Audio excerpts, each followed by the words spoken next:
Radio Soleil sur Internet, c'est au www.radio-soleil.com.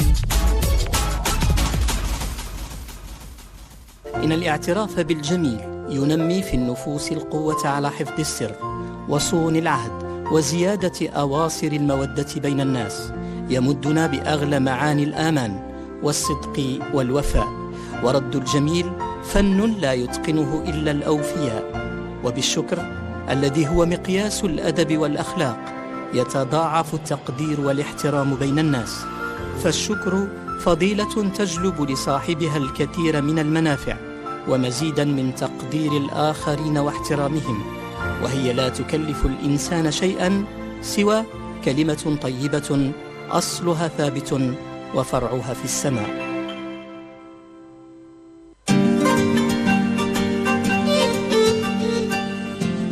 مستمعينا الأكارم، مرحبا بكم في العدد الجديد من عرفان في ثاني أيام عيد الأضحى المبارك. عيد مبارك لكل المسلمين الذين احتفلوا بالأمس بأول عيد الأضحى المبارك. عرفان ككل يوم اثنين تضرب لكم موعدا اليوم مع قصة جديدة من قصص العرفان بالجميل.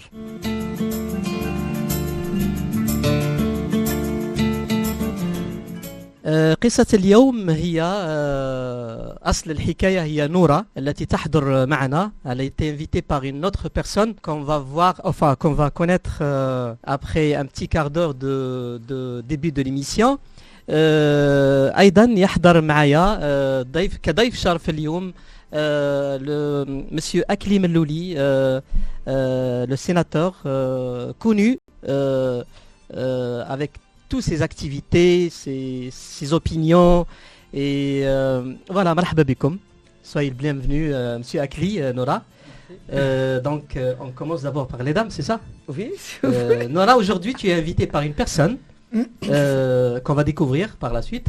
Voilà, et j'aimerais bien que tu te présentes aux auditeurs de Radio Soleil, comme ça, voilà, comme d'habitude. D'accord. Donc je t'avais déjà envoyé une petite présentation, mais bon, je vais la... Ouais, j'aimerais bien que c'est la toi redire. qui... voilà, exactement, on va partager ça ensemble. Oui, voilà, ça on pourra partager. Quoi vous dire? Bah, écoutez, je vais déjà commencer par le professionnel. Je travaille depuis 24 ans en crèche collective au département du Val-de-Marne. Et pour moi, bon, c'est un métier passion. Hein. J'adore mon travail. Et à côté de ça, le monde des enfants, quoi. Ouais, le monde de l'enfant, de 0 à 3 ans. D'accord. Quoi de 0? De 4 mois à 3 ans, parce qu'on les accueille à 4 mois. D'accord. Et à côté de ça, j'aime beaucoup tout ce qui touche à la musique, à l'art, en général. Et Nora, tu es issue d'une famille de 9 enfants, dont un seul frère. Oui. C'est quoi l'histoire d'un frère? C'est le seul qui a été pendu, je veux dire. Et du coup, moi, j'ai endossé le rôle de très jeune de garçon. D'accord. Avec mon père, parce que je l'ai beaucoup... j'étais tout le temps avec lui, hein, quand enfant. J'étais tout le temps avec mon père. T'étais la préférée ou... Oui, la préférée... en fait, c'est inconscient, je pense. Quand on est enfant, on se donne aussi des rôles inconscients. Exactement. Qui sont transmis inconsciemment aussi par nos parents. Ouais.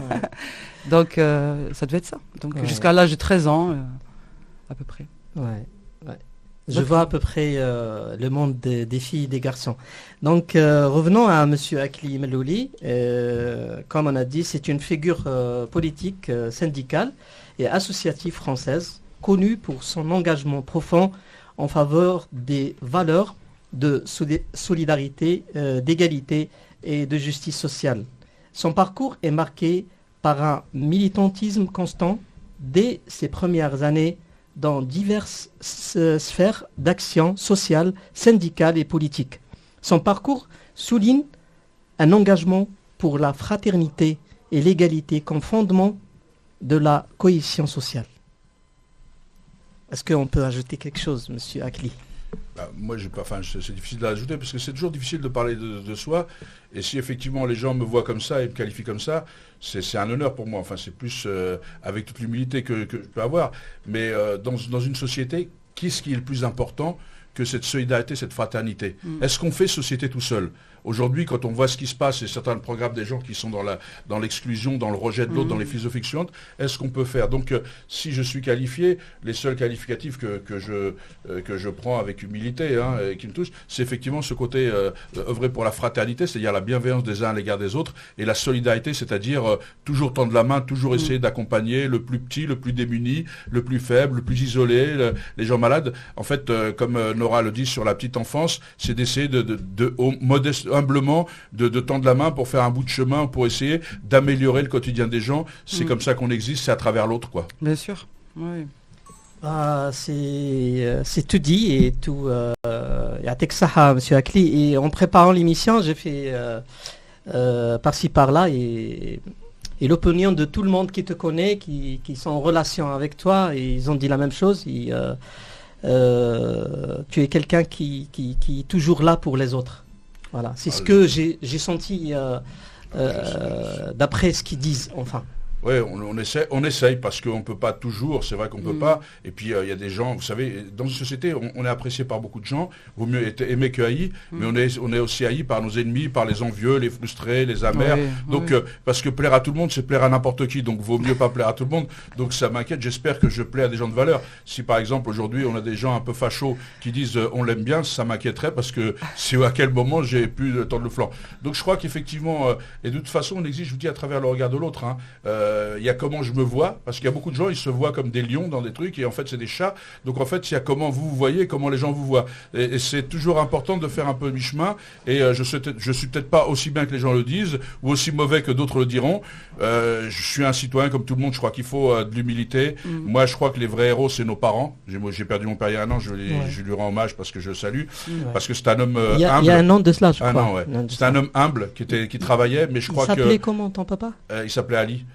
Saoud dit Ali, parce qu'ils ont toujours deux prénoms chez nous. Ouais. Et c'était quelqu'un humble, c'était quelqu'un qui n'avait pas fait d'études, mais qui avait des valeurs et qui essayait de nous les faire partager. Et c'est quelqu'un qui est venu petit, qui a traversé avec son frère la Méditerranée, qui a fondé une famille, qui a élevé ses enfants, qui a permis à tous ses enfants de faire des études avec les moyens qu'il avait, peu de moyens. On est d'une classe ouvrière et qui a essayé de faire comme font tous les parents, de donner à la maison, de garder ses biens en Algérie pour nous donner un avenir.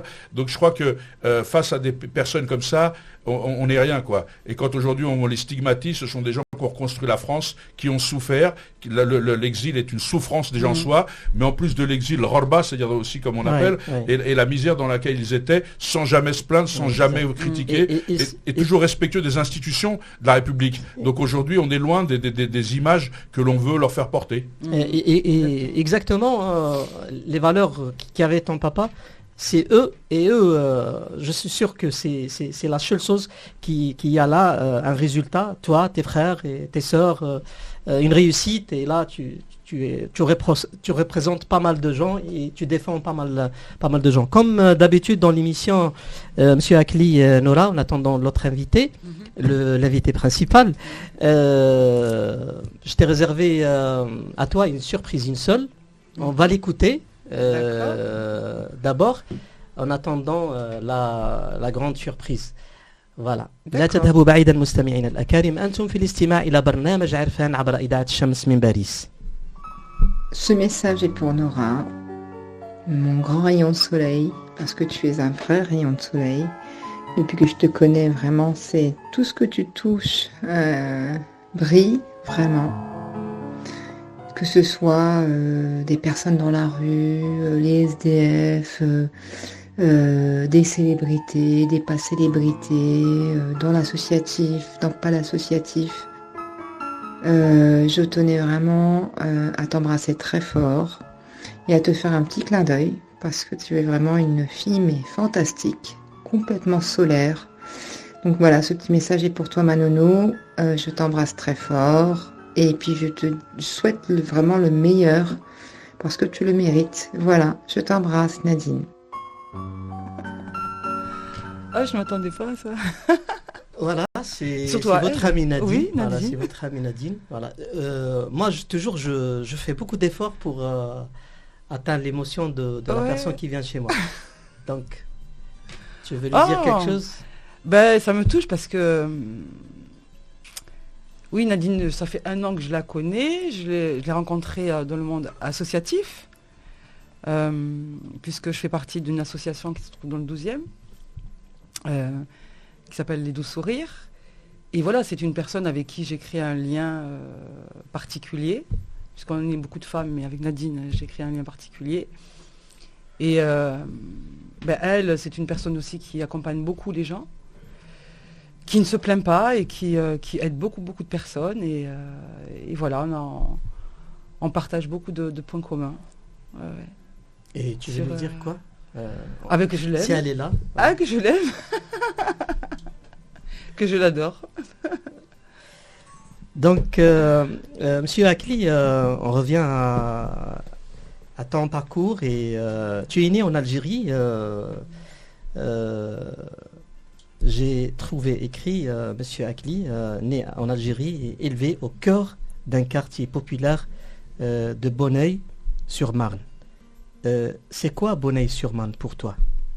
Alors juste avant de répondre à ça, je voudrais juste dire, parce que je ne Ouais. savais pas que Nora était invitée, je l'ai croisée dans la rue, donc j'étais heureux de la voir, et puis je me suis dit, elle m'a dit, mais je suis invité. Et là, Oui. je lui ai dit, t'es invité où à Radio Soleil? Donc je découvre Nora, alors je pensais, et je confirme ce que dit Nadine. Nora, c'est quand elle vient dans les trucs, c'est vrai qu'elle apporte à Radio Soleil, elle est souriante, elle prend pas la tête des gens, elle est toujours disponible pour aider, donc je confirme ce que dit Nadine C'est gentil. sur Nora. C'est vrai, c'est la vérité. Puis Laurence Collet, elle sait très bien quand je dois dire des choses aux gens, même si c'est désagréable, on le fait aussi, donc c'était important quand même de préciser les choses.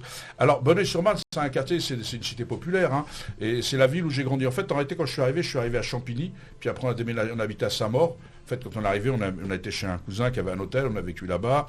Puis après, on est venu à Saint-Maur, on a loué un garage, parce qu'à l'époque, c'était un peu ça, hein, il n'y avait pas de moyens, il n'y avait pas l'eau, il n'y avait pas l'eau courante, etc. Qu'on a connu tout ça, les choses. Ensuite, on a eu un appartement à 2 familles sur Saint-Maur, puis des gens de chez moi, de mon village, qui étaient la famille. Et puis après, on a eu un appartement tout seul à Bonneuil, c'était le grand luxe. Quand on est arrivé, les grands ensembles au départ, c'était une avancée, hein, parce qu'on résorbait les bidonvilles. Pour beaucoup, ils venaient du bidonville de Moulin-Bateau à Bonneuil, d'autres près du stade. Et donc, on commençait à avoir, entre guillemets, une vie digne, quoi. Et ça, c'était important. Et Bonneuil, c'est ma ville de cœur, comme Soukeltine, près de BGA, qui est aussi ma ville de cœur. En fait, on est sur 2 jambes. En fait, on a cette chance, quand on est enfant de cette histoire de l'exil, de l'immigration, et qu'on est français, c'est qu'en fait, en réalité, contrairement à ceux qui voudraient nous stigmatiser, on est loyal avec le pays d'accueil et légitimement attaché au pays d'origine. On est sur 2 jambes, c'est-à-dire que mes 2 jambes à moi, une s'appelle Bonneuil-sur-Marne et l'autre s'appelle Lota sur Eltine. Donc voilà. Et c'est ça pour moi, Bonneuil, c'est ma 2e jambe et voilà. Et si vous n'avez pas de 2 jambes, forcément vous finissez par tomber. Donc vaut mieux être ancré fortement sur ses jambes. Et moi, pour la première fois, on s'est croisés à la fête de Bonneuil, je me rappelle. Bonneuil-sur-Marne, On oui. faisait ça, c'était avec le maire ce jour-là. Denis Osterun, qui Exactement. est un ami, Moi, d'ailleurs, j'étais invité par une association comme Original. couverture originale. Ouais. Voilà, Ah, origine t'as algérienne. une, T'as une t'as- mémoire. Mais je connais ma ville. Il a une mémoire. Non mais je connais ma ville surtout, je sais qui invite qui et enfin je connais ma ville. Donc la coïncidence qui t'a avec Nora tout à l'heure, avant de venir à la radio, elle a douté que c'est toi qui l'as invité ou quoi? Ben non, non, on s'est croisés et je on vais n'a lui dire même pas parlé de bonjour ça. et j'ai dit... Qu'est-ce que tu fais là, Akli? ouais, et moi j'ai dit, je vais à Radio Soleil, en plus je m'étais trompée, je pensais aller tout droit. D'accord. ramené. Ouais, mais il m'a ramené ici. en Comme fait. par hasard. Oui, à Bonneuil, c'est vrai qu'on s'est croisés, tu avais travaillé là-dessus. Oui, c'est vrai que c'est ma ville et j'y suis à l'aise, quoi. Alors, souvent je le prends, il faut jamais avoir des fiertés, mais un peu, c'est parce que je me dis, après 21 ans de mandat, plus de 21 ans, maintenant depuis 2001, on est à 23 ans, les Bonneuillois sont toujours contents de me voir, et quand vous l'avez vu à la fête de Bonneuil, qui est une fête très populaire, Ouais. les gens sont contents de venir boire un peu avec moi, de voir, de rigoler, de me parler, et je me dis, si j'ai pas usé les gens, quand vous usez pas les gens, c'est que vous êtes à peu près, Ouais. c'est que ça va encore. C'est le jour où les gens en ont marre de vous voir qu'il faut vous poser des questions. Tu sais, Monsieur Akli, là, ce moment-là, on vient de me dire que l'invité surprise est là. On va l'accueillir ensemble. D'accord. Voilà, on attend qu'elle rentre ou il rentre. Voilà. Kiloël, ouais. Kilouette, surprise. Attendez, je vais mettre pour les gens sait qui pas me qui suivent c'est. là, parce qu'on m'a dit de faire un direct, donc je ne sais pas faire le direct, j'ai fait une bêtise. Voilà, on m'a expliqué comment faire le direct, je le dis à tout le monde, comme ça, tout le monde est au courant. مستمعينا الأكارم، أنتم في الاستماع إلى برنامج عرفان في عدده المميز في ثاني أيام عيد الأضحى. ننتظر دخول من استدعى نورا للبرنامج. Je crois que Hamid rao يديرنا في suspense. Hamid, on veut que l'invité rentre. Donc 1 et 2. Et l'invité mystère. Ah, là, je crois qu'il... L'invité mystère, c'est qui? Il n'y ait pas d'invité. وفي هذه اللحظة بالذات وحتى اليوم فاتن elle est complice avec nous. حتى فاتن elle est là, voilà. مستمعينا الأكارم، صابرينا تلتحق بنا هذه اللحظة. صابرينا التي استدعت نورا إلى البرنامج لحكم العلاقة اللي تربطهم. Ils ont une très belle relation qui partagent. Et Aslama, Sabrina, assis-toi déjà. Et merci d'avoir joué le jeu. Ah oui. Donc, on présente tout le monde. Monsieur Akli, il est sénateur. Et c'est quelqu'un qui est très actif. Tout ce qui est humanitaire, tout ce qui... voilà, on a la chance de l'avoir aujourd'hui dans mon émission Arfan, qui fait toujours... alors, et je vous laisse. Alors, il se trouve que moi, j'avais imaginé que c'était Sina, et donc je lui en ai parlé. Elle m'a dit, ah non, c'est pas moi. C'est pas Juste moi. approcher le micro, comme ça on... Oui, elle me dit, non, c'est pas moi. Donc moi, je m'étais dit, bon, mais ok, c'est pas Sina. Donc c'est qui? Mais t'as insisté quand même. Hein. Oui. Mais t'es sûr? Mais pourtant, c'est bizarre. Alors moi, j'ai essayé de lui dire, mais t'as d'autres artistes autour de toi. Peut-être qu'ils veulent te faire la surprise, ils te disent pas. Mais tu me diras demain. Quand tu feras l'émission, tu m'enverras un petit message pour me dire qui c'est. Hein. Donc Sina, comme d'habitude, je te laisse te présenter à mes auditeurs parce que même je vais essayer de te présenter, je vais pas le faire autant que toi. Donc allez-y. Eh bien, donc je suis Sina Awel, une chanteuse notamment, puisque j'écris aussi des contes où j'essaye de promouvoir la culture amazigh à travers le monde. Donc dans les contes, ils sont écrits en français, mais avec des mots en kabyle, avec un lexique. D'accord. Et les illustrations viennent de plein de photos que je prends à chaque fois que je vais en Algérie. Et tu viens d'Algérie. Voilà. Et voilà, exactement. Et aujourd'hui, pour mes auditeurs, elle vient de Nice. C'est ça. Elle a choisi Radio Soleil et l'émission Arfan pour faire de la gratitude pour Noura et raconter cette histoire. Voilà. Oh là là, quelle surprise. Mais et Nadine alors, comment est arrivée là? Ben, c'est ça, c'est... Nadine.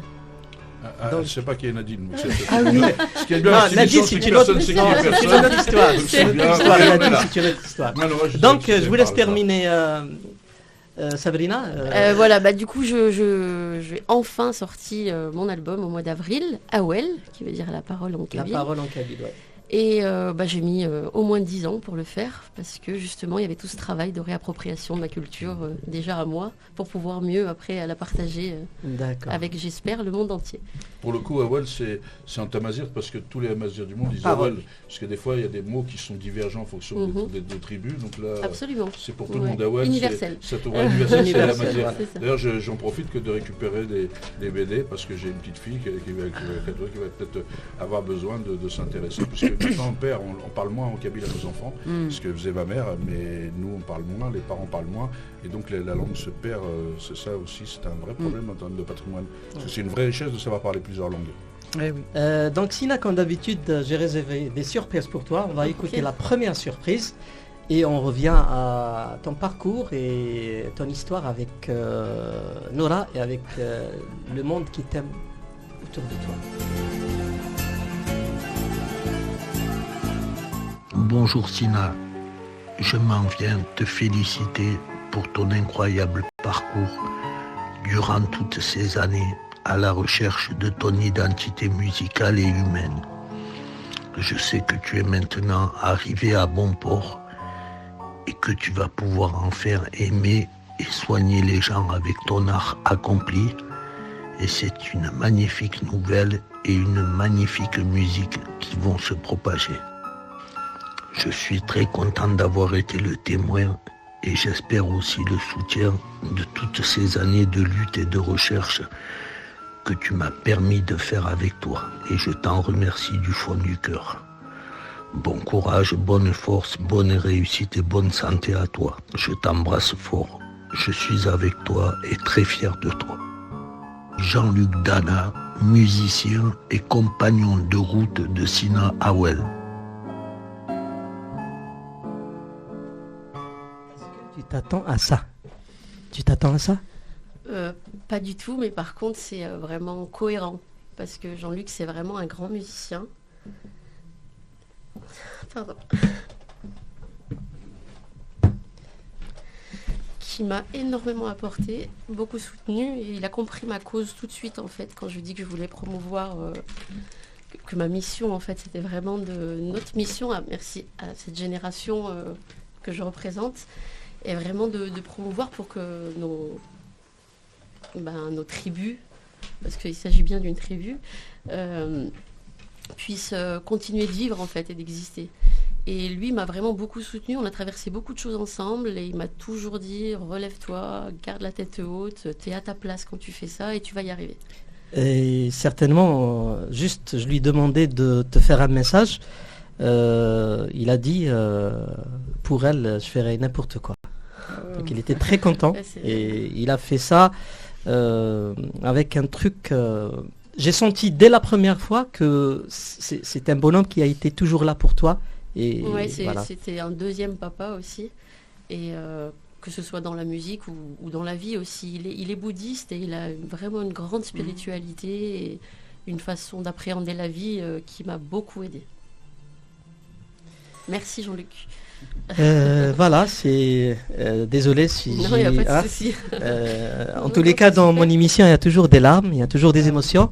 Et on essaye de toucher la véritable histoire. Et c'est l'histoire de l'humain qui est en nous. Voilà. Et on va y aller à une pause. Et ça serait un cadeau de l'émission pour toi aussi.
Sina, tu veux nous parler de cette chanson Oui, alors cette chanson, elle a une grande histoire, puisque c'était d'abord une chanson sur la peur. D'accord. Et puis quand je faisais mes concerts, notamment à Nice, mon public jazz n'était pas forcément berbérophone. Alors j'expliquais les chansons entre ce que je continue à faire toujours un peu. J'explique de quoi parle la chanson que je vais chanter. Et celle-là, en fait, j'ai toujours eu des gens à la fin qui me demandaient où est-ce qu'on peut trouver le conte. Parce que c'est l'histoire d'Amchiche, non, parce que j'adore Amchiche. Amchiche, ça veut dire le chat. Le chat, ouais. Et ça me faisait rire quand j'étais petite en Algérie, pour l'anecdote, c'est que tous les chats s'appellent Amchiche. Amchiche. C'est pas comme en France où on les humanise, on leur donne des prénoms, ils habitent dans la maison, voilà, c'est un enfant parmi toute la famille. En Algérie, Amchiche, tout le monde s'appelle Amchiche. Amchiche, ça me rappelle quelque chose, il y a le sketch de Abdelkader Sector, là où il parle des chiens, il dit wesh tgoul ala كل كلاب ولاد الكلبة. Tu vois à peu près, donc chez nous كلب il n'y a pas vas-y. Et donc j'ai choisi le petit héros de ce conte jeunesse, c'est Amchiche, qui va vivre qui vit d'abord dans la peur qu'il a eu en héritage de l'histoire de sa maîtresse, parce qu'on sait aussi qu'en Algérie l'histoire n'a pas été que facile. Et donc elle a peur et elle lui transmet sa peur, et puis lui il va essayer de dépasser sa peur. Voilà, ça c'est d'ailleurs j'ai trouvé écrit sur Amchiche alors Amchiche reste à la maison jusqu'au jour où il tombe de la terrasse. Commence alors pour le petit chat une aventure pleine de surprises. Exactement. Voilà, c'était écrit sur Amchiche. C'est un peu une analogie que je fais avec la vie, quoi. Des fois on a peur, on reste à notre place, on n'ose pas, et puis du jour où des fois c'est un hasard, même si le hasard n'existe pas vraiment, mais là le chat il tombe, il fait pas exprès. Il a tellement envie de sortir de la maison qu'il tombe, et il se retrouve avec les enfants qui sortent de l'école. Et puis s'ensuit une belle aventure. Une belle aventure. Et donc cette chanson, je l'aime beaucoup parce que la peur c'est quelque chose que j'ai eu besoin de dépasser plus d'une fois pour réaliser mes projets. Et à chaque fois de belles surprises arrivent. Donc j'ai envie de dire ça aussi à mon public. D'accord. Allez-y quoi, il faut dépasser sa peur pour se réaliser dans notre vie. Et la deuxième chose, c'est que c'est un mélange aussi avec du latino. Et on a remarqué ça. J'aime beaucoup. J'ai fait une partie de mes études en Espagne, j'ai été bilingue en espagnol, et je me suis toujours imprégnée de peu importe où j'étais dans le monde, dans ma vie, et j'étais contente de pouvoir le retranscrire comme ça, dire que j'étais aussi une enfant du monde. Certainement, tous les artistes, l'artiste, il a toujours une histoire à raconter, une histoire humaine toujours, voilà. Oui, surtout que c'est important, j'y tiens, de promouvoir pour moi la culture algérienne et plus précisément kabyle. Kabyle, voilà. Mais c'est important aussi de ne pas me mettre dans une case. J'aime le monde, j'aime tous les gens, et j'aime reconnaître chaque culture, chaque richesse. Voilà, tu es algérienne et tu aimes ta culture. Exactement. Voilà, c'est la phrase idéale. Je reviens à toi, Monsieur Akli. J'ai trouvé écrit dans ma recherche, Akli Mellouli concerne sa conviction en le potentiel transformateur des diasporas africaines autant que pont vivant entre la France et leur pays d'origine. Tu viens d'expliquer avec notre artiste, effectivement, ces ponts, ces relations. En fait, à travers notre histoire, notre culture, on est aussi des gens, on est un peu je parlais de là par rapport à la diplomatie. Et dans la diplomatie, aujourd'hui, on perd pied en Afrique, etc., on a des véritables passerelles. Et ces échanges, et moi je souris quand elle parlait d'Amchiche, parce qu'en principe, moi depuis que je suis petit, ma grand-mère, paix à son âme, dès qu'on dit Amchiche, on dit Sob juste derrière, parce qu'il faut que le chat saute de la maison. Sob. Et donc du coup, je rigole à chaque fois, parce que dès qu'on entendait ça, et ça nous renvoie à notre histoire. Et je crois qu'aujourd'hui, en fait, les gens voient les diasporas, ou j'aime pas le terme en fait en réalité, c'est-à-dire les enfants, les issus des anciennes colonies, c'est plus le terme exact, parce que diaspora, ça veut dire qu'il y en a qui seraient au-dessus que d'autres, et qu'on choisirait le bon grain de livret. Et voilà, donc j'aime pas refaire la lutte des classes à travers les diasporas, etc. Mais je trouve que effectivement, c'est important que les gens le voient, que c'est un véritable levier en fait. C'est un levier d'ouverture à l'autre, c'est un levier économique. Vous savez, la Méditerranée, ça a été un bassin d'échange économique d'une richesse. Ça a été là où tout se passait. Et aujourd'hui, ça devient On l'a encore vu là dernièrement, on a entendu, ça devient aujourd'hui un cimetière, alors que c'était quand même le bassin où les cultures se croisent, qu'elles soient musicales ou autres, c'était l'échange, c'est là où on a découvert les épices, c'est-à-dire que ça a apporté à l'humanité une richesse inouïe, et aujourd'hui on voudrait dresser des murs, on voudrait que ça devienne un cimetière. Quelle ironie de l'histoire. Alors moi je me bats pour dire que la Méditerranée doit retrouver l'Afrique, on doit retrouver ce rayonnement, on doit retrouver plus de passerelles, plus de convergence, que de s'enfermer et de se replier sur soi. Vous savez, quand vous repliez sur vous, à la fin, vous êtes dans le déclin et la chute. Exactement. Et donc, j'ai l'impression qu'on est en train de décliner et de chuter. On le voit bien, y compris sur les philosophies de ceux qui voudraient renvoyer à leur étrangeté, à leur extériorité, une partie de la population française.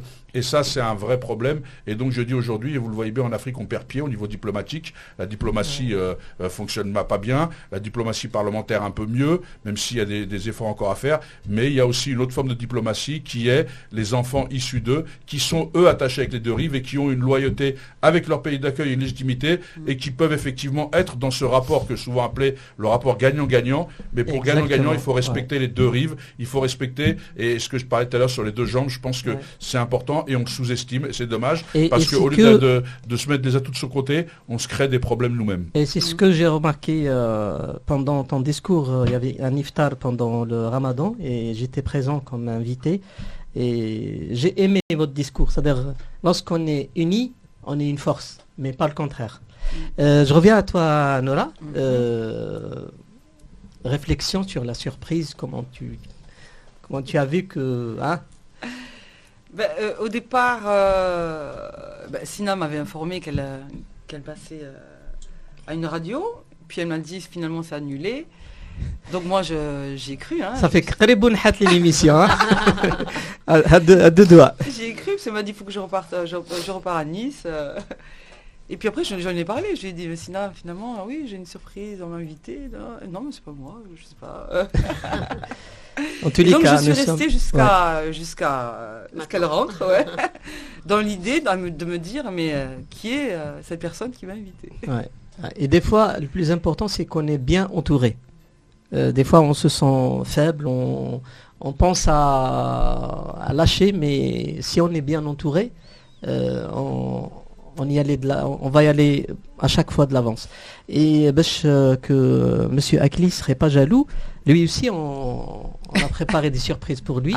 Donc on va écouter la première et on va revenir avec vous, mes auditeurs, mes chers auditeurs, les auditeurs de Radio Soleil, jusqu'à 17h.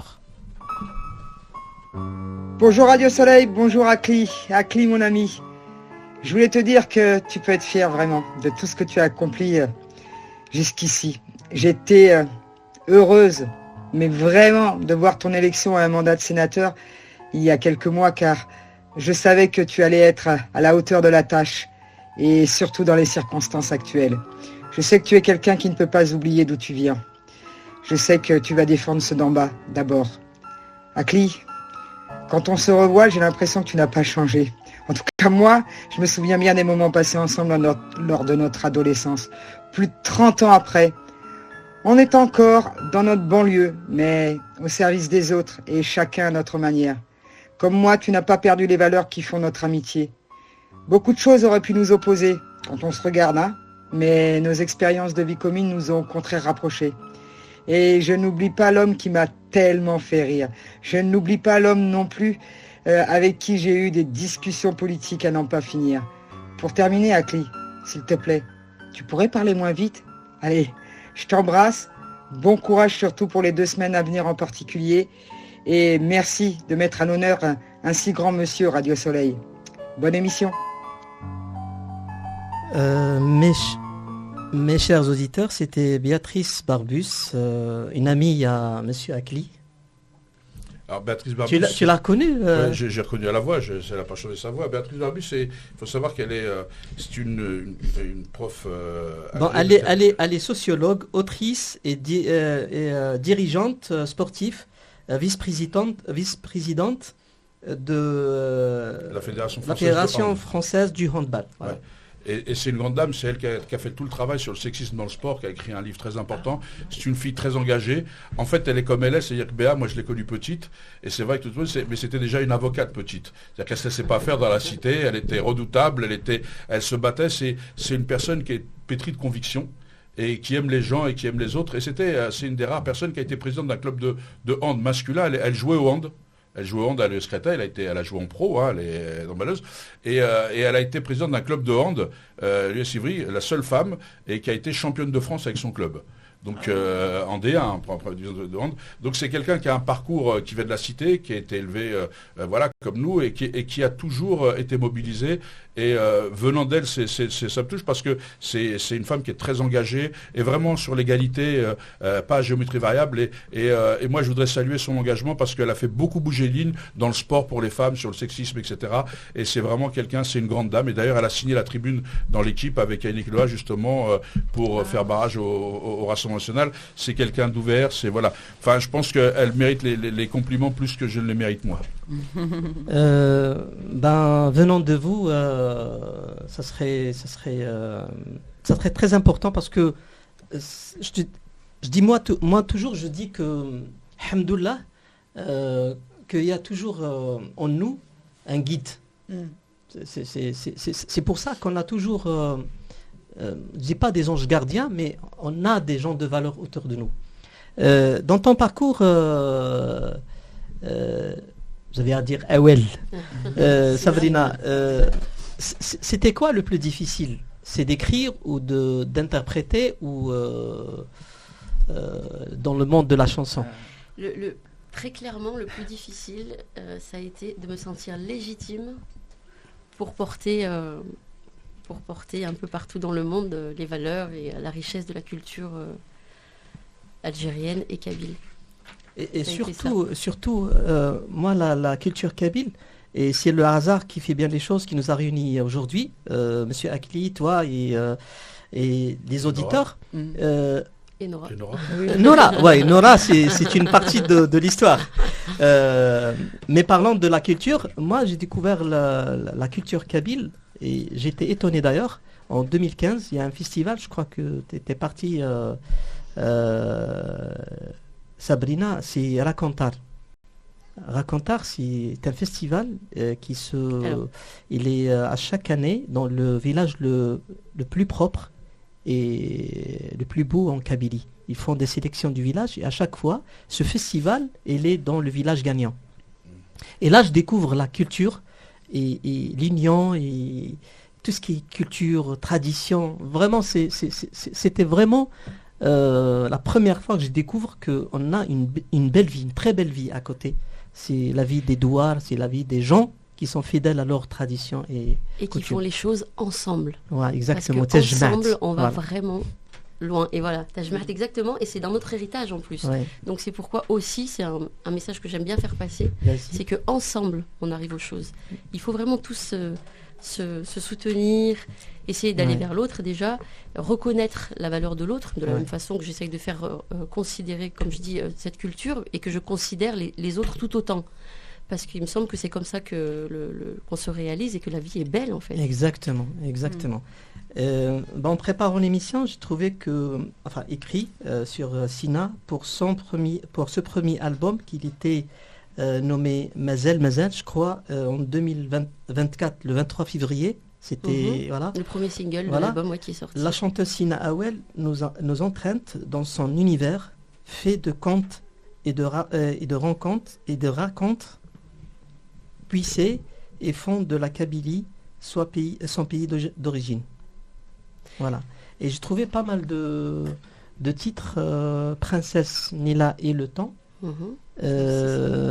avec Amchiche, et Princesse Nila à contresens. À contresens, voilà. Donc si tu me parles de cette expérience par rapport aux contes et... Alors, les contes, comme je disais, ça vient des chansons que j'ai écrites, mais en fait, je pense que la base, quand on écrit une chanson ou un conte, il me semble que le départ, c'est le même. En fait, c'est une réflexion qu'on a sur un sujet, sur un thème, on a envie d'exprimer des choses. Princesse Nélia et le temps, c'est une grande question que j'ai depuis toute petite, mon rapport au temps, notre rapport au temps, que j'évoque avec vraiment beaucoup de facilité, sans que ça devienne une grande question philosophique, ça pourrait l'être, mais c'est pas le cas dans les contes. Ça fait juste réfléchir sur ce rapport au temps. On en veut toujours plus, mais on veut pas vieillir, on veut pas mûrir finalement. Est-ce que le temps il est devant nous, est-ce qu'il est derrière, celui qui est passé, celui qui est à venir, etc. Tout ça pour essayer de dire qu'on est dans le temps et qu'il faut vivre avec ce temps-là, et que dans toute chose, comme dans Mazel, donc je reviens au single qui est sorti, exactement. Qui vient dire que la part du temps, elle est indispensable dans la réalisation de je crois tout projet. Hamid il a choisi Mazel, je crois qu'on va l'écouter tout à l'heure. Donc, il est donc aussi question du temps, en fait, de cette part de temps dont on a besoin dans la réalisation de chaque chose. Il faut en prendre conscience, voilà. Mais je me parlais surtout à moi-même, qui suis toujours pressée de faire plein de choses. Je me disais tranquillement. Tu faisais le conte, toi? Est-ce que tu faisais le conte? Parce que dans le festival que je t'ai parlé tout à l'heure, la Cantar, il y a l'activité conte. Il y a des conteuses, conteurs qui viennent faire des contes. Est-ce que tu... Alors je fais des ateliers pour les enfants, exactement, et toujours basés sur nos origines. J'essaye de faire raconter des histoires aux enfants qui partent de leurs origines. Ça les fait parler de leur origine, en fait, pour qu'ils en soient fiers. Maintenant, je vais aller vers Nora pour connaître la véritable histoire de votre rencontre, c'est-à-dire avec Sina. Alors Sina, tu me corrigeras si je me trompe, mais on s'est rencontrés en janvier, début janvier, lors d'un concert qui se déroulait au Royal Est. Et ce soir-là, c'était Amar Amarni qu'on salue, qui faisait un concert. C'était un dimanche, il n'y avait pas grand monde, donc on était assises l'une à côté de l'autre. Et quand j'ai entendu Chérif, le serveur, dire que c'était une chanteuse, en me disant est-ce que tu vas chanter, moi je me suis, je lui ai adressé la parole en lui disant ah ben super, vas-y, va chanter. Ce serait bien. Mais tu sais chantes. pas qu'elle chantait kabyle. Là. Non, je ne la connaissais pas. D'accord. Je la connaissais pas. Et là, elle n'était pas venue pour ça, donc elle m'a dit non, pas ce soir. Et à la fin du concert de Amar, ils vendaient les CD, donc j'ai dit à Amar, écoute Amar, donne, je vais t'aider, je vais les. Parce que tu aides toujours tout le monde. Je vais les voir. Et Sina, elle m'a demandé, mais tu le connais non, mais comme je fais ça comme ça en fait, par plaisir de l'aider. Et elle m'a dit, bon, mais ce serait bien qu'on se revoie demain, si tu es disponible. Avant que je reparte. Voilà, avant qu'elle reparte à Nice, parce qu'elle était venue pour quelques jours. Elle était avec sa cousine, donc on s'est revus le lendemain au resto, et on s'est revus, je crois, le surlendemain. Oui. Donc 2 jours de suite et voilà. On s'est plus quitté quoi. Voilà, l'histoire a commencé comme ça. Et toi, Sina, tu vis à Nice, mais tu es d'une autre ville, c'est Saint-Étienne. Saint-Étienne, voilà, exactement. Donc pour toi, on va écouter avec les auditeurs la deuxième surprise qu'on a réservée pour toi.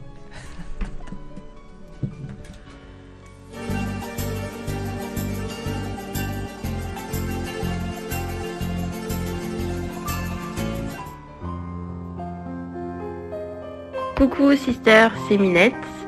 Je te laisse ce petit message pour te redire et te retémoigner mon soutien et tout mon amour pour toi. Je profite donc de ce petit moment qu'on m'a donné pour te remercier pour la grande sœur que tu es, la femme que tu es et l'artiste que tu es.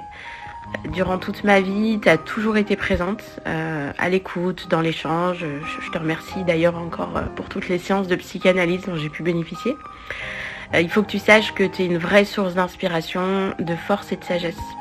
Elle est loin l'époque des Lia Safasa, tu te rappelles, mais où déjà tu étais maternante, leaduse et très créative. Il fallait l'avoir, l'idée de ce petit crew là qu'on a fait entre nous. Aujourd'hui, à travers ton art, je te retrouve encore. Je te retrouve bienveillante, lumineuse, t'es altruiste.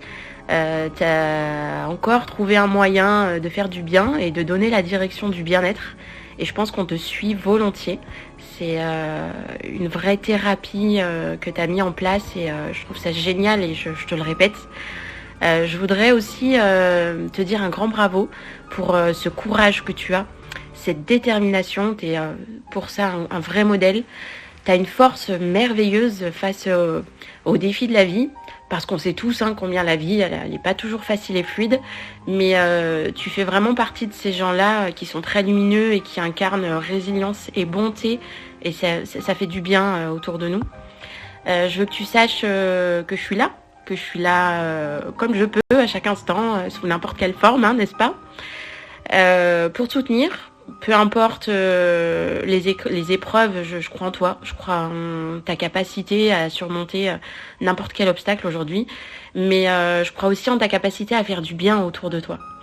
Ta résilience et ta persévérance, elles sont admirables. Je suis convaincue que tu vas rayonner encore très très fort et tellement que ça va en devenir contagieux. Merci d'être la sœur que tu es, la tata aussi extraordinaire que tu es. Ton amour et ta présence sont des vrais cadeaux, mais très précieux dans notre vie, et je suis infiniment reconnaissante de t'avoir à mes côtés. Mais ok, je veux bien partager un petit peu avec le monde entier, mais il faut qu'il en reste quand même pour moi, Yanalou. Et Yanalou se joint à moi pour t'envoyer des tonnes de bisous, d'amour, et on te souhaite de kiffer à fond, quoi. Et on est là. Gros bisous.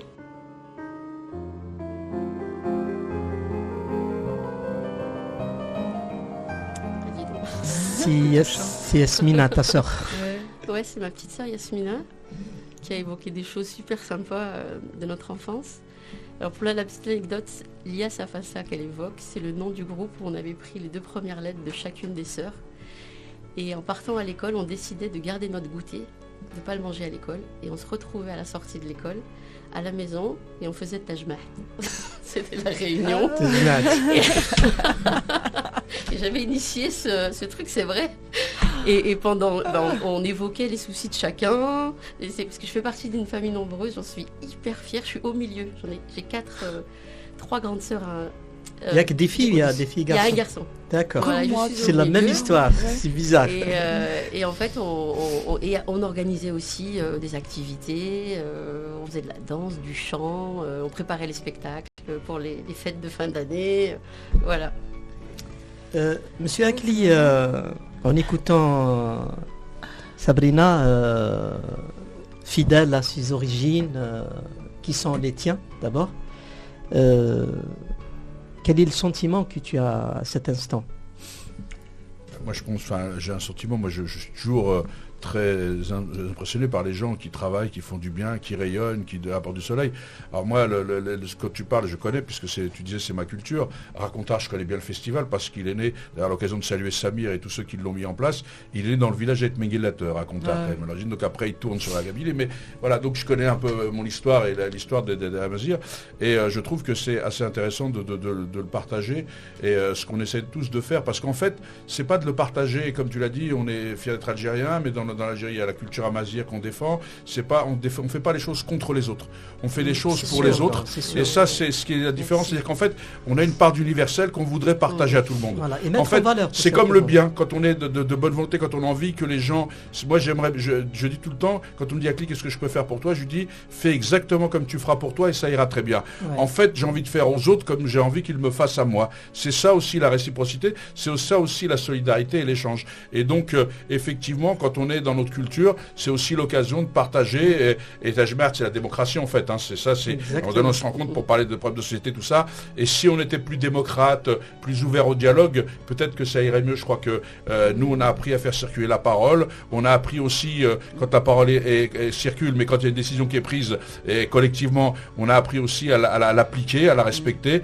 Tajmart, c'est ça, en fait. C'était les gens se réunissaient pour décider. Et à partir du moment où ils disaient, bon, voilà, ils écoutaient les différentes parties. Exactement. À un moment donné, ils prenaient une position et tout le monde devait la respecter. C'était ça, une histoire de sagesse. C'est un peu, Tajmart, c'est un peu l'Assemblée nationale et le Sénat en même temps, quoi. Exactement. Et de là... Avec plus de sagesse, souvent. Exactement. Et de là, on trouve par exemple, moi, parce que j'ai côtoyé un réalisateur il est de Tiegzirt, il est de... à côté de... C'est pas Tiegzirt. En tous les cas, lui, il m'a fait... attends, ça va... Tizi Rachid. Tizi Rachid, voilà, Tizi Rachid. Yazid Arab, je le salue à l'occasion. Il était passé par là, lui aussi. Donc, en parlant des traditions et tout, il m'a dit, Adel, tu sais, par exemple, le divorce dans les douars, le taux de divorce, c'est presque... Il n'y a pas de divorce. Parce que il y a toujours une solution autour des sages du village. Ils parlent de tout, ils règlent ça entre eux, et puis on arrive à sauver plusieurs fois des familles de ce truc de divorce. Donc, Tajmat, comme d'autres choses en Kabylie, c'est des choses qui facilitent la vie et donnent naissance à beaucoup de belles choses. Si je te pose une question maintenant, quel est le souvenir que tu gardes de ton village? C'est quoi déjà ton village? C'est Soukhaltnin. Soukhaltnin. Qui s'appelle Lota. Soukhaltnin, c'est à côté de Bjaïa beaucoup plus. Oui, et c'est à côté de ma ville, Jijel. Parce que moi je suis natif de Jijel. On n'est à même pas une heure, oui. D'accord. Donc, si on doit savoir le souvenir que tu gardes, quel est le souvenir, en relation avec l'entourage, la famille, l'amour pour la patrie. Le souvenir que je garde, c'est effectivement, déjà c'est quand on est petit, c'est tous les animaux, parce qu'on arrivait, quand on habite dans une cité, qu'on arrive dans un truc, c'est tous les animaux, maintenant il y a des constructions, mais avant c'était des champs, beaucoup de champs et tout ça. Et puis le souvenir que je garde, c'est le canoun, c'est-à-dire on avait toujours une maison au milieu où il y avait un truc qui était creusé avec des pierres, et canoun. Le canoun c'est le feu, quoi. Voilà, et c'est là où on se retrouvait pour manger, et nos grands-parents, parce que moi je suis d'une génération bien avancée, donc et nos grands-parents nous racontaient les histoires et tout ça. C'est le festival Racontard s'appuie un peu là-dessus, c'est-à-dire qu'il n'y a plus cet endroit où on transmet, c'est sur la transmission. Voilà. Et c'est pour ça que si je garde ces souvenirs-là et cette odeur de la nourriture qui cuit ou des petites grillades, à l'époque il y avait des petits oiseaux de ça qu'on attrapait avec les autres, et tout. Donc je garde ces odeurs, cette histoire, et puis surtout la bienveillance entre guillemets de nos grands-parents, de la famille vis-à-vis de nous. Alors c'est vrai qu'on venait pendant les vacances, mais c'est un peu ça le souvenir. Et en parlant de Kanoun, je croyais que tu vas parler d'un passage très important de l'histoire de cette chose. Parce que au moment de la guerre d'Algérie, le Kanoun, c'est un truc, là où il y a le feu, les braises et tout ça, mais en dessous, il cachait des trucs. C'est ça, les arbres et tout ça. Oui. Et c'est connu. C'est un camouflage pour une cachette. Mais il fallait mettre une plaque de fer. Ouais, exactement. Très épaisse, très solide pour pas que. Exactement. Aussi, donc il y avait, oui, effectivement. Donc il y avait ça, il y avait aussi c'est-à-dire que avant on avait dans la terre enfoncé des espèces de cruches pour garder la viande et tout ça. Donc du coup il y avait un certain nombre de choses qui pouvaient servir de cache, effectivement. D'accord. Donc voilà, on s'amuse à partager des belles choses aujourd'hui, Moustami'in al-Akarim, mes chers auditeurs. On va y aller avec Monsieur Akli pour lui faire écouter la deuxième surprise qu'on a préparée pour lui, et on revient vers vous.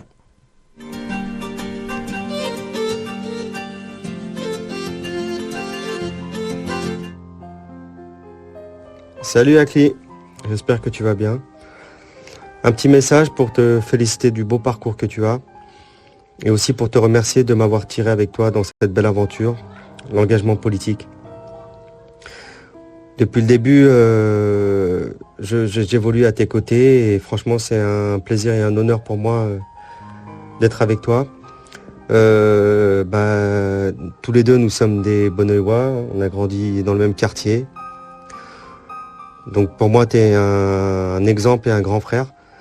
Et aujourd'hui, quand je vois le parcours que tu as eu et où tu es arrivé, franchement, grand respect à toi et merci, parce que tu prends des vraies positions, tu te positionnes bien, et nous à Bonneuil, on est super fiers de toi et très heureux de t'avoir comme sénateur. Bah écoute, je te souhaite une belle continuation, continue comme ça, et puis on espère te voir très vite. Bon, depuis que tu es sénateur, on ne te voit plus trop à Bonneuil, mais c'est normal. Allez, je t'embrasse, Akli. À bientôt, bisous. Tu l'as reconnu ou l'Anbeya? Non, c'est Mehdi. Mehdi, voilà.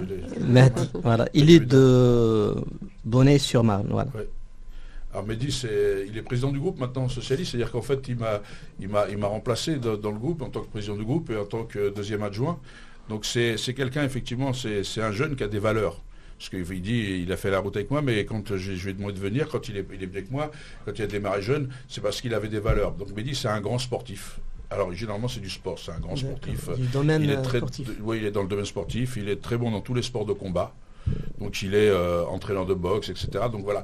Mais c'est un gamin qui a des valeurs, qui a les goûts des valeurs du sport, de l'effort, de l'abnégation, de la résilience, de la résistance, etc. Et c'est quelqu'un qui, effectivement, pour moi, je pense que, je disais, c'est des gens comme ça, parce qu'en fait, on doit servir aussi de passerelle, on doit accompagner les gens, et c'est quelqu'un qui porte ses valeurs. Alors, il n'est pas kabyle, comme ça, c'est très que les gens disent, il est de l'Oranie, il est originaire de l'Oranie, mais sa femme est kabyle. Donc du coup, je le fais exprès pour faire rire un peu les gens de d'autres. Et Mehdi est vraiment quelqu'un qui est vraiment, enfin, je peux lui retourner le compliment parce que c'est quelqu'un, j'espère qu'il aura un beau parcours, parce que c'est vraiment quelqu'un de juste, de loyal, de droit. En politique, c'est compliqué d'être loyal et fidèle pendant longtemps. C'est-à-dire que lui, il est avec moi depuis très longtemps. Il est un exemple pour ceux qui font, c'est-à-dire qu'il a attendu, comme on dit, son tour, parce qu'on peut être pressé en disant, je suis avec toi, maintenant il faut que tu te pousses, moi je vais voir. C'est toujours difficile d'être dans l'ombre de quelqu'un. Et c'est pas facile, et donc il faut avoir une sacrée force morale, parce qu'on est toujours dans l'ombre de quelqu'un, parce que c'est comme quand on grandit, on est dans l'ombre de nos parents, on doit passer, et les gens doivent comprendre quand les caps se passent et quand ils sont prêts, tout ça. Et Mehdi a cette qualité, c'est comme un sportif quand on le prépare pour un grand combat. Il y a des gens qui sont préparés pour aller faire des championnats de France, des championnats d'Europe, et les champions du monde, on n'est pas dans la même catégorie, c'est pas les mêmes trucs. Et quand on prépare des gens pour un grand truc, c'est vrai que ça prend du temps, ça peut travailler, et des fois on n'est jamais assez. Moi aussi, je pensais que ça allait pas assez vite. Donc il gère avec l'esprit sportif. Il gère avec l'esprit d'intérêt général. En fait, il a l'esprit tourné vers l'intérêt général, et c'est vraiment quelqu'un qui a toujours été, et c'est moi qui devrais le saluer pour sa fidélité et sa loyauté, qui ne s'est jamais... et si je suis aujourd'hui sénateur, il y est aussi pour beaucoup, parce qu'il a fait le travail lui aussi. Quand on le salue, déjà, il m'a fait ça à la dernière minute, il m'a dit, puisqu'il s'agit de Akli, donc ça serait la moindre des choses. Nora, je reviens vers toi. Si tu veux rendre hommage aujourd'hui à quelqu'un, à qui tu penses? À mes parents, beaucoup à mes parents, même si quand on est jeune, on ne se rend pas compte de l'importance de ce que peuvent nous apporter nos parents. Moi, c'est vrai que c'est en les quittant, en fait, que je me suis aperçue de... Tes parents, ils sont en vie ou... Non, ils ne sont plus en vie. Ma maman est décédée en 2015 et mon père un an après, parce qu'il ne pouvait pas vivre sans elle. Donc voilà, il est resté un petit peu pour nous, mais c'était trop dur, donc il est parti. Aujourd'hui, je le vis facilement, hein, mais c'est vrai que quand on perd ses parents, c'est très, très, très, très, très dur. Si je vais te demander de dire un truc déjà pour ta maman et le deuxième pour ton papa, c'est quoi la chose que tu penses? Déjà tous les deux que je les aime, qu'aujourd'hui j'ai compris qu'ils étaient présents même s'ils sont absents physiquement, mais ils sont présents dans mon cœur, partout. Et je les ai toujours avec moi en fait. Et que je les aime et que si je parle à ma mère, je veux dire que tous les repas qu'elle faisait me manquent, ça c'est sûr. Et mon père, moi je passais beaucoup de moments avec mon père où il me disait Nora, viens, assis-toi à côté de moi. On regardait des vidéos de chanteurs, il adorait Farid El-Atrache par exemple. Donc, et moi quand j'étais jeune, je le faisais, mais... Pour ton père. Quoi. Voilà, j'étais là. Aujourd'hui t'as compris. Ouais, aujourd'hui c'est vrai que je regrette beaucoup de choses que je n'ai pas compris quand j'étais...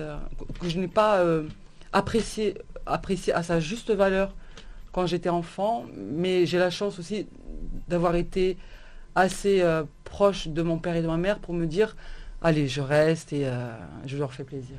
Ouais. Voilà.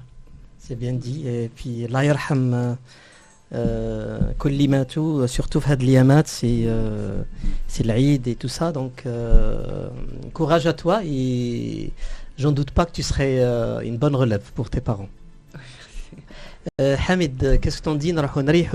On va faire une pause et on revient à nos chers invités.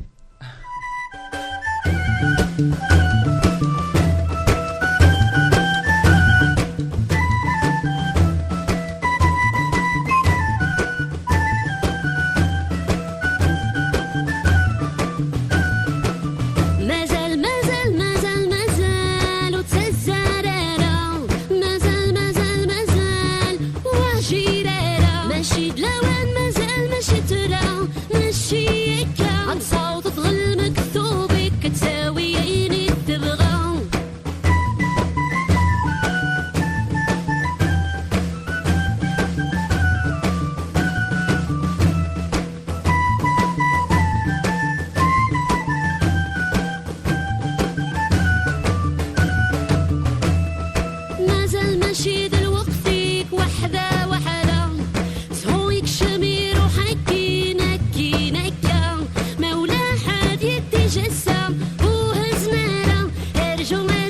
نرجو شوية غريبين اسكان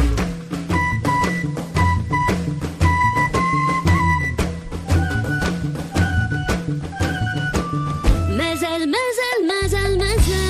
وتسزرنا مازال وجيرنا ماشي دلاوان ماشي ترى ماشي هكا تصوت تغل مكتوبك كتساوي عيني تبغى